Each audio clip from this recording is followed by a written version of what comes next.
রাত ৩টা পর্যন্ত কেক বানাই, আবার সেটা নিজেই ডেলিভারি করি। পাশাপাশি আবার সংসারের টুকিটাকি কাজ করি, বাচ্চা সামলাই, আর এটাই হচ্ছে আমার জীবন।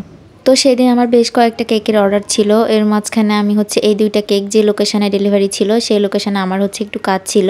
আর লোকেশনটা হচ্ছে যে নারায়ণগঞ্জ গাউছিয়াতে। তো এখানে কিন্তু শনিবার করে সাপ্তাহিক ছুটি থাকে, আর যার কারণে রোড সাইডে এরকম দোকানগুলো বসে। আর এই দোকানগুলোতে 3 পিস পাওয়া যায় খুব রিজনেবল প্রাইসে। তো এখানে আমি হচ্ছে 3 পিস দেখছিলাম, আর আমার বাবুর জন্য কিছু শীতের কাপড় নিব, এই জন্য কাপড় দেখছিলাম। তো এই তো আমি এখানে হচ্ছে যে 3 পিসগুলো কিন্তু খুব রিজনেবল দাম।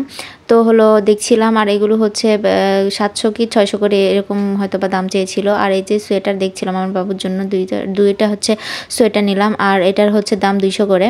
তো সোয়েটারগুলো কিন্তু ভালোই ছিল, আর অনেকেই কেনাকাটা করছে মানুষ দেখলাম।